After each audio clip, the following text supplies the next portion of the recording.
ప్రేమించి పెళ్లి చేసుకుందనే అక్కసుతో కన్న కూతుర్నే తల్లిదండ్రులు కిడ్నాప్ చేశారు. అత్తింటి నుంచి బలవంతంగా ఎత్తుకెళ్లారు. ఈ ఘటన కీసర మండలం నర్సంపల్లిలో కలకలం సృష్టించింది. యువతి భర్త ఫిర్యాదు మేరకు కేసు నమోదు చేసుకున్న పోలీసులు ముగ్గురిని అరెస్ట్ చేశారు. యువతితో పాటు ఆమె తల్లిదండ్రుల జాడ తెలియాల్సిందే. వారిద్దరి కులాలు ఒక్కటే, వరుసకు బావామరదళ్ళవుతారు. ఇద్దరు ఇష్టపడ్డారు, ప్రేమించుకున్నారు. ఇంతవరకు బాగానే ఉంది. కానీ సేమ్ ఓల్డ్ స్టోరీ అన్నట్లు వారిద్దరి ప్రేమకు పెద్దల నుంచి అంగీకారం రాలేదు. ముఖ్యంగా యువతి తల్లిదండ్రులు వారి ప్రేమను వ్యతిరేకించారు. దీంతో గొడవలు ప్రారంభమయ్యాయి. దీంతో తమ 8 ఏళ్ల ప్రేమను దక్కించుకునేందుకు ఆ ప్రేమికులు ప్రవీణ్, శ్వేత ఇద్దరూ తమ దారి తాము చూసుకున్నారు. 4 నెలల క్రితం ఇంటి నుంచి వెళ్లిపోయిన శ్వేత ఆర్య సమాజ్లో ప్రవీణ్ను పెళ్లి చేసుకుంది. వారిద్దరూ హైదరాబాద్లో కాపురం చేస్తున్నారు. శ్వేత తల్లిదండ్రులు మాత్రం నర్సంపల్లిలోనే ఉంటున్నారు. అయితే ప్రవీణ్ తమ కూతురును ఏమైనా చేస్తాడేమోననే వారు నిత్యం భయపడుతూ ఉండేవారు. అంతేకాదు, ప్రవీణ్ తల్లిదండ్రులతో తరచూ గొడవలకు దిగుతుండేవారు. ఈ క్రమంలో 2 కుటుంబాల మధ్య నిత్యం గొడవలు జరుగుతూనే ఉన్నాయి. అయితే దసరా పండుగ నేపథ్యంలో సిటీ నుంచి ప్రవీణ్, శ్వేత ఊరికి వచ్చారు. విషయం తెలుసుకున్న శ్వేత తల్లిదండ్రులు, బంధువులు ప్రవీణ్ ఇంటికి చేరుకున్నారు. శ్వేత తల్లిదండ్రులు, సోదరుడు, బాబాయ్, పిన్ని, మేనత్త కలిసి ప్రవీణ్ ఇంటిపై దాడి చేశారు. చేతుల్లో కారం పొడి పట్టుకుని ఇంట్లోకి వెళ్లారు. వాళ్ళింట్లో నానా హంగామా చేశారు. తాను రానని చెప్పినా శ్వేతను బలవంతంగా బయటికి లాగారు. ఆమె చేతులు, కాళ్లు పట్టుకుని ఈడ్చుకుని వెళ్లారు. ఈ క్రమంలో అడ్డుకున్న ప్రవీణ్, అతని సోదరుడు తల్లిపైన విచక్షణరహితంగా కర్రలు, స్క్రూ డ్రైవర్తో దాడి చేశారు. చివరికి బలవంతంగా ఆమెను కారులో తీసుకుని వెళ్లిపోయారు. మరోవైపు బాధితుడు ప్రవీణ్ తన భార్య కోసం కీసర పోలీసులను ఆశ్రయించాడు. కుటుంబ సభ్యులు, బంధువులతో కలిసి న్యాయం చేయాలని కీసర పోలీస్ స్టేషన్ ఎదుట ఆందోళన చేశారు. పోలీసులు తమ గోడు పట్టించుకోవడం లేదని ప్రవీణ్ ఆందోళన వ్యక్తం చేశాడు. మంచం కింద దాక్కుని ఉన్న శ్వేతను వారు కిడ్నాప్ చేసి తీసుకుని వెళ్లిపోయారని ప్రవీణ్ చెబుతున్నాడు. తన భార్యను తనకు అప్పగించాలి అని డిమాండ్ చేస్తున్నాడు. మేము చిన్నప్పటి నుంచి పరిచయము, మాది 8 years లవ్. వాళ్ళ ఇంట్లో చెప్తే వాళ్ళు ఒప్పుకోలేరు. అయితే 4 months బ్యాక్ పెళ్లి చేసుకున్నాం. ఆర్య సమాజ్లో పెళ్లి చేసుకున్నాం. కంప్లైంట్ ఇచ్చినాం వాళ్ళ ఇంట్లో మీద. వాళ్ళు ఏం యాక్షన్ తీసుకోలే. 3-4 times ఇంటి మీదకి వచ్చి కొట్టినారు. అప్పుడు కూడా కంప్లైంట్ ఇచ్చినాం, ఏం రెస్పాన్స్ కాలే పోలీసు వాళ్ళు. నిన్న వాళ్ళు ఏమైతలే కానీ నిన్న పొద్దున 8 గంటలకు కార్లు వచ్చినారు.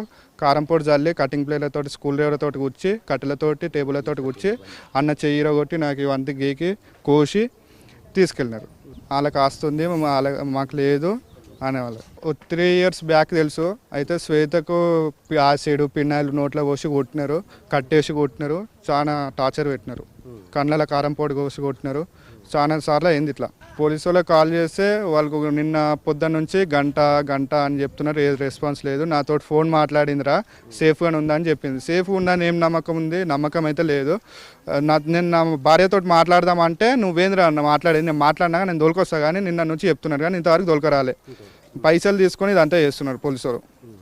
లంచం తీసుకున్నారు. ఇప్పటికి 4 సార్లు అయింది. 4 సార్లు కూడా ఇంతవరకు ఏం రెస్పాన్స్ కాలే. అప్పుడు లంచం తీసుకున్నారు, ఇప్పుడు కూడా లంచం తీసుకుంటున్నారు. శ్వేత కుటుంబ సభ్యులతో ఎప్పటికైనా ఇబ్బంది ఉంటుందని తాను ముందే ఊహించాను అని ప్రవీణ్ తండ్రి చెబుతున్నాడు. ఊర్లో తరచూ గొడవలు జరిగేవి అంటున్నాడు. అంతేకాదు, తమ ఇంటిపై క్షుద్ర పూజలు చేసిన నిమ్మకాయలను విసిరేసేవారని ప్రవీణ్ తండ్రి చెబుతున్నాడు. బండి వేసుకొచ్చాడు, బైకు కారు తీసుకొచ్చాడు. నేను ఇంట్లో పోతున్నా ఇంట్లో పోతుంటే వాడి పోగానే టక్కున కారపొడి టక్కున కొట్టిరు, కళ్ళలో కొట్టిరు. అబ్బా అబ్బా అంటే తన్నీరు. తన్నాక ఏమైంది, ఇంట్లో పోయారు. మా కూడా గన్మర్లు వాడేది తలుపు పెడుతుంది. పెక్కున అలా అయ్యొచ్చు తలుపులను తన్నీడు. తంతే ఆగలే. ఉరికి బెడ్ మంచం కింద దొరింది. కాళ్ళు పట్టి గుంజుకొచ్చారు. అందరు కళ్ళ నిండా కారం పొడి కొట్టారు. ఇల్లంతా కారం పొడి కొట్టి ఏమైంది, కత్తులు, అది స్టెస్టాలరు తోటి పొడుస్తురు. అగో మా భార్యకు అంది ఓడిచారు. మా పెద్ద చెయ్యి ఆయన పక్కన ఓడిచారు. నన్ను తన్నీరు. ఇక తన్ని ఆమె ఉర్రంగా గుంజుకొచ్చి కడుపులో తంతుంటే ఈ అబ్బాయి వద్దు అన్నాడు. కాళ్ళకు చేతులకు కట్టి మన మేకం కట్టుకపోయినా కొట్టి ఈపులో కడుపులో ఓడిస్తే నోట్లకి రక్తం వెళ్ళింది. నేను పోనంటే వాళ్ళ అమ్మంటే నా పిల్లని నేను కొట్టుకుంటా అని తీసుకుపోయారు. మరోవైపు శ్వేతను దారుణంగా ఈడ్చుకెళ్లిన ఘటన రాష్ట్ర వ్యాప్తంగా సంచలనం సృష్టించింది. ఈ నేపథ్యంలో కేసును సీరియస్ గా తీసుకున్న పోలీసులు సీసీ ఫుటేజ్ ఆధారంగా శ్వేత బాబాయ్, పిన్ని, మేనత్తను అదుపులోకి తీసుకున్నారు. శ్వేత తల్లిదండ్రులు ప్రస్తుతం పరారీలో ఉన్నారు. అయితే శ్వేత మాత్రం బాగానే ఉందంటున్నారు పోలీసులు. ఆమె తండ్రికి ఫోన్ చేసి కనుక్కున్నట్లుగా చెబుతున్నారు. శ్వేతను పోలీస్ స్టేషన్కి తీసుకుని వచ్చిన తర్వాత ఆమెతో మాట్లాడి అవసరమైన చర్యలు చేపడతామని చెబుతున్నారు.